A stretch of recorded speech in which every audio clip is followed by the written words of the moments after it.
নমস্কার। শুরু করছি প্রতিদিনকার মতো আজ সকালে কী লেখা আছে কপালে অনুষ্ঠানে প্রথমে সকলকে জানাই সুপ্রভাত, শুভেচ্ছা এবং শুভকামনা। আশা করি সবাই ভালো আছেন, সুস্থ আছেন এবং আনন্দে আছেন। এই প্রভাতী অনুষ্ঠানে প্রতিদিনকার মতো আজও দেবো দিনের পরিচিতি, সূর্য উদয়, সূর্য অস্ত, গঙ্গায় জোয়ার ভাটা, তিথি, শুভকর্ম এবং দিনের স্মৃতিচারণ ও সাথে থাকবে অতি অবশ্যই 12টি রাশির সংক্ষিপ্ত এবং সামগ্রিক রাশিফল। তাই দেরি না করে শুরু করছি দিনের পরিচিতি দিয়ে। আজ 22শে শ্রাবণ 1433 গুপ্তপ্রেস এবং বিশুদ্ধ সিদ্ধান্ত মতে। ইংরাজির 8ই আগস্ট 2026। আজ শনিবার।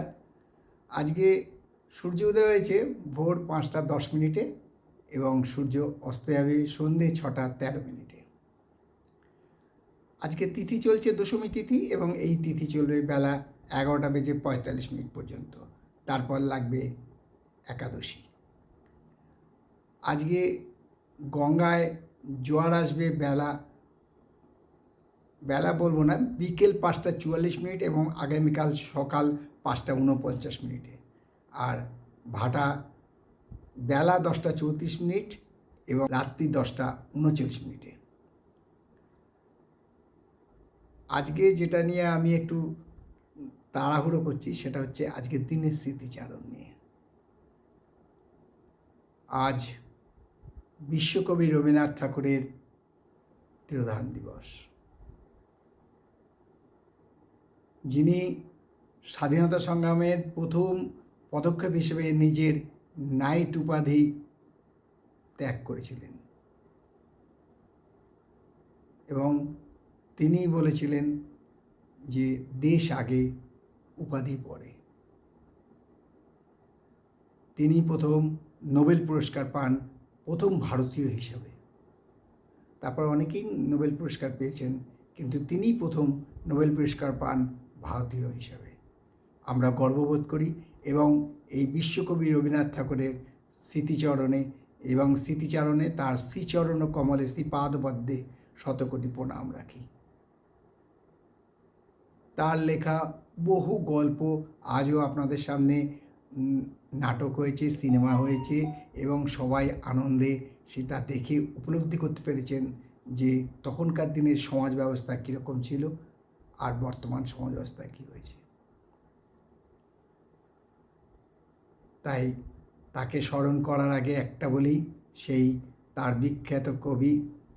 বিখ্যাত কবিতা 2 বিঘা জমি, শুধু বিঘে 2 ছিল মোর ভুঁই আর সবই গেছে ঋণে, বাবু বলিলেন বুঝেছ উপেন এ জমি লইব কিনে, আমি বলিলাম তুমি ভূস্বামী ভূমির অন্ত নাই, চেয়ে দেখো মোর আছে বড় জোর মরিবার মতো ঠাঁই।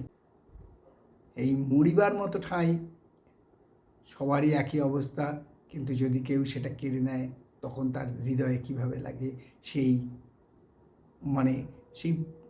প্রেক্ষাপটটা তিনি তার কবিতার মাধ্যমে তুলে ধরেছিলেন। তাই আবারও বলি, তার মতো কবি হয়তো পৃথিবীতে আর কেউ জন্মগ্রহণ করবে না। তার লেখা আজও সমাদৃত এবং সেরকমভাবেই সবাই শ্রদ্ধাঞ্জলি জানায়। আমিও আমার মতো করে তার শ্রীচরণ কমলে শ্রদ্ধাঞ্জলি জানালাম এবং আশা রাখি ভারতীয় হিসেবে তার অবদানগুলো গর্ববোধ করব এবং গর্ববোধ করা উচিত।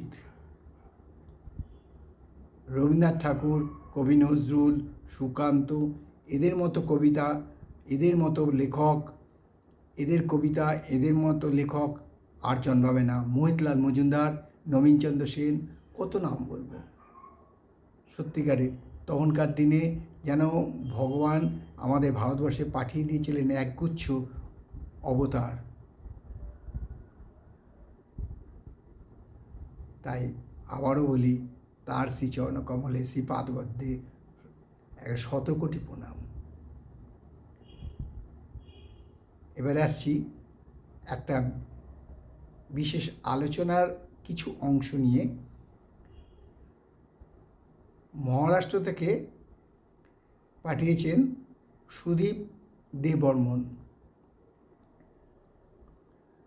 তিনি বলেছেন যে তিনি আমার অনুষ্ঠান প্রতিদিন দেখেন এবং তিনি আমার অনুষ্ঠানের সাবস্ক্রাইবারও। তার জন্য আমি তাকে আন্তরিক ধন্যবাদ এবং আমি গর্ববোধ করছি তিনি আমার অনুষ্ঠানটা দেখেন বলে। তার প্রশ্ন হচ্ছে যে এই বছরটা কুম্ভ রাশির কীরকম যাবে, অর্থাৎ বছরের শেষ আর কটা মাস আছে। এখন শ্রাবণ মাস চলছে, অর্থাৎ প্রায় 4 মাস অতিক্রান্ত হতে যাচ্ছে, বৈশাখ জ্যৈষ্ঠ আষাঢ় শ্রাবণ, আর 8টা মাস তার কীরকম যাবে। দেববর্মনবাবু, কুম্ভ রাশির আপনি জানেন 7.5 চলছে, কিন্তু কুম্ভ রাশির আপনি যেটা এত প্রশ্ন, সুন্দর প্রশ্ন করেও কিন্তু আপনি যেটা মানে ইনকমপ্লিট রেখেছেন সেটা হলো যে আপনার খালি কুম্ভ রাশি বললেন না, লগ্নটা কি যদি বলতেন তাহলে খুব ভালো হতো। এবং কুম্ভ রাশির অধিপতি গ্রহ শনি কোথায় অবস্থান করছেন। তথাপি বলবো কুম্ভ রাশির কিন্তু এবছর খুব একটা খারাপ নয়, এবং এই মাসটা বিশেষ করে শ্রাবণ মাসটা কুম্ভ রাশির পক্ষে খুবই ভালো ফলদায়ক মাস, উপকার পাবেন। এবং পৌষ মাসের পর থেকে কর্মক্ষেত্রে পদোন্নতি, আর্থিক উন্নতি এবং ব্যবসায়িক লাভ সবই আছে। আপনার প্রশ্নের উত্তর যথাযথ দিতে চেষ্টা করলাম, তবে আপনি যদি আরেকটু পরিষ্কার করে লগ্ন, দশা, অন্তর্দশা বা আপনার ছকটা পাঠাতেন তাহলে আরও ভালো হতো। ছকটা না পাঠিয়েও যদি আপনি date of birth, birth time পাঠাতেন তাহলে আরও খুব ভালো হতো। জানি না এটা আপনার কি আপনার পরিবারের কারুর, তথাপি আপনার প্রশ্নের উত্তর আমি যথাসাধ্য দিতে চেষ্টা করলাম। একটু দেরি হলো, কিন্তু আমি আগেই বলেছিলাম একটু সিরিয়ালি আসতে আমার একটু টাইম লাগে, কিন্তু আমি আপনাদের প্রত্যেকের প্রশ্নের উত্তর দেবো। এবং আপনি যে আমার অনুষ্ঠান দেখেন তার জন্য আপনাকে আবারও আন্তরিক ধন্যবাদ জানাই। এবারে আসছি এই প্রাতঃকালীন অধিবেশনে 12টি রাশির সংক্ষিপ্ত এবং সামগ্রিক রাশিফল নিয়ে। মনে রাখবেন, কারোর ব্যক্তিগত জন্ম সময়, জন্ম তারিখ, জন্মস্থান নিয়ে হয়, এটা আপনাদের জন্য সামগ্রিক এবং সংক্ষিপ্ত। তাহলে শুরু করছি প্রথম রাশি এবং দ্বিতীয় রাশি, তারপর তৃতীয়, চতুর্থ, পঞ্চম, এরম করে।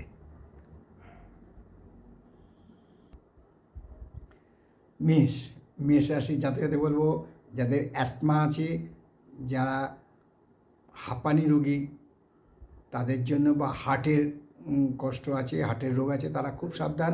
আজকে তাদের শ্বাসকষ্টে ভুগতে হতে পারে, অর্থাৎ শ্বাসকষ্ট রোগে বৃদ্ধি হতে পারে, ফলে আজ কিন্তু খুব শরীরটা টালবাহানা করবে। তাই শরীর ও স্বাস্থ্য কেমন যাবে আগেই বলে দিলাম, তবে আয়ের কোনো পরিবর্তন হবে না। আর বৃষ রাশি জাতকদের বলবো আজকে কিন্তু দাম্পত্য কলহ একদম প্রচণ্ডভাবে বৃদ্ধি পাবে। সে বলে না একদম শিখরে উঠবে, সেই রকম। ফলে মানসিকভাবে বিপর্যস্ত হতে পারেন। শরীর ও স্বাস্থ্য খুব একটা ভালো যাবে না, তবে আয়ের কোনো পরিবর্তন হবে না।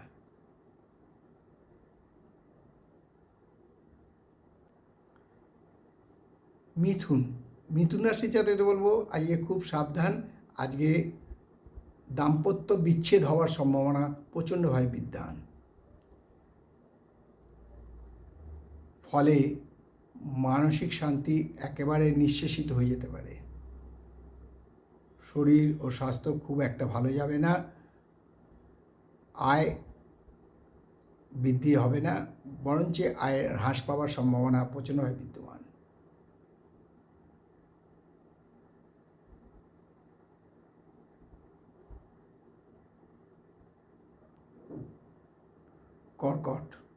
কর্কট রাশি জাতকদের বলবো আজকে মনোকষ্টে ভুগবেন, অর্থাৎ যাকে বলে মানসিক কষ্ট, মানসিক দুঃখ, এভাবে ভুগবেন।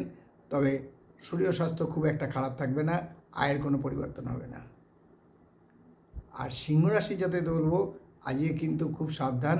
আজকে আপনার যে সম্পর্কে যে আত্মীয় স্বজন আছে তাদের সাথে কিন্তু আপনার বিরোধ লাগতে পারে, ফলে অশান্তি বৃদ্ধি হতে পারে এবং জ্ঞাতিদের সাথে সম্পর্ক বিচ্ছেদ হতে পারে। শরীর স্বাস্থ্য মোটামুটি থাকবে, মানসিক উদ্বেগ প্রচণ্ডভাবে বৃদ্ধি পাবে, আয়ের হ্রাস পাওয়ার সম্ভাবনাও আছে।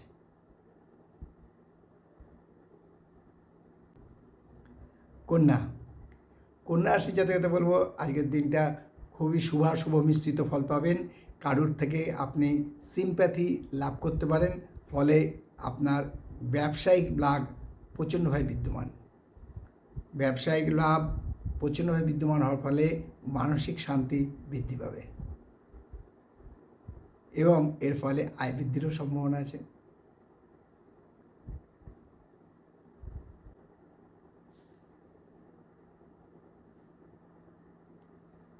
বৃশ্চিক তুলা রাশির জাতকদেরকে বলবো আজকে এক কথায় সোশিয়াল প্রবলেম অর্থাৎ সামাজিক সমস্যা আপনার সামনে খাড়া হবে।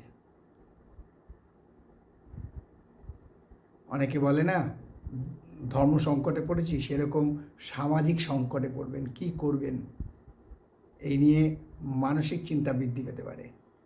তবে আয়ের কোনো পরিবর্তন হবে না, আয় বৃদ্ধি পাওয়ার সম্ভাবনাও আছে। শরীর স্বাস্থ্য মোটামুটি থাকবে। আর বৃশ্চিক রাশির জাতকদের বলবো যে আজকে উচ্চশিক্ষার যোগ আছে এবং যারা পিএইচডি বা রিসার্চ কাজে যুক্ত আছেন তাদের জন্য আজকের দিনটা ভালো, যশ খ্যাতি বৃদ্ধি পাবে, আয় বৃদ্ধির সম্ভাবনাও আছে।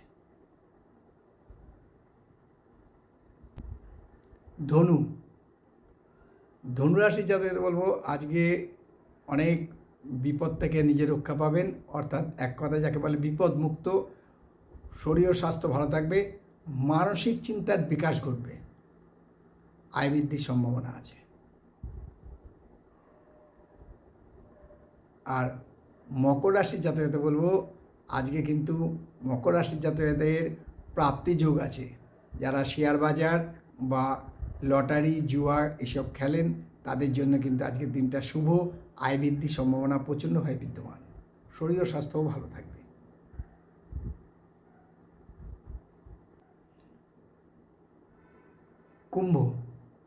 কুম্ভ রাশির জাতকদের বলবো কোনো নিকট আত্মীয়র সাথে আপনার আজকে বিরোধ লাগতে পারে এবং এর ফলে মানসিক উদ্বেগ বৃদ্ধি পাবে। যাদের উচ্চ রক্তচাপ আছে, উচ্চ সুগার আছে বা যারা হার্টের রোগী বা যারা নার্ভের রোগী তারা খুব সাবধান।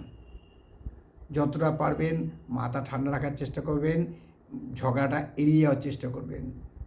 ভীষণ যদি চিন্তায় পড়েন তাহলে বিষ্ণু নাম জপ করুন, উপকার পাবেন।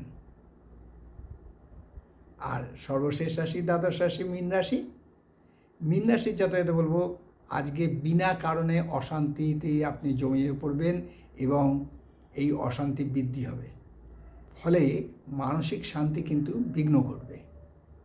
তবে শরীর স্বাস্থ্য মোটামুটি থাকবে, আয় হ্রাস পাওয়ার সম্ভাবনা আছে। এই হলো 12টি রাশি নিয়ে আজ সকালে কী লেখা আছে কপালে অনুষ্ঠানে 12টি রাশির সংক্ষিপ্ত এবং সামগ্রিক রাশিফল। কারোর ব্যক্তিগত জন্ম সময়, জন্ম তারিখ, জন্মস্থান নিয়ে নয়। এই অনুষ্ঠানটা আপনাদের স্বার্থেই প্রচারিত এবং আপনাদের জন্যই প্রচারিত। কেমন লাগছে জানাবেন। হ্যাঁ, অবশ্যই সাবস্ক্রাইব এবং শেয়ার করবেন। আপনারা তো আমার সাথে যুক্ত আছেনই, আপনাদের ভালোবাসাই আমার সর্বশ্রেষ্ঠ সম্পদ। আপনাদের আনন্দ, আপনাদের ভবিষ্যৎ আমরাই বলবো। তবে একটা কথা, date of birth, birth time, birth place পাঠিয়ে যদি আপনি আবার মেসেজ করেন একটু তাড়া, আমি বলছি আপনাদের দয়া করে একটু অপেক্ষা করবেন, কারণ অনেকেই তো পাঠায়, তাই আমি সবারটা সংক্ষিপ্তভাবে বলবো, কিন্তু একটু সময় লাগবে। সিরিয়ালিয়ালি আপনাদেরটা বলে দেবো, যেমন সবারটা আলোচনা করছি এরকম করে দেবো। জ্যোতিষশিক্ষা আসরেও আলোচনা করব। তাই শেষ করার আগে বলি যে মা দশমহাবিদ্যার কৃপায়, দেবাদিদেব মহাদেবের কৃপায় এবং শঙ্খচক্র গদাপদ্মধারী নারায়ণের কৃপায় সবার মঙ্গল হোক, সবাই ভালো থাকুক, সবাই সুস্থ থাকুক, আনন্দে থাকুক, এই কামনা করে আজকের অনুষ্ঠান শেষ করলাম। আবার আগামীকাল পাতে দেখা হবে। ততক্ষণ ভালো থাকুন, সুস্থ থাকুন, আনন্দে থাকুন। নমস্কার।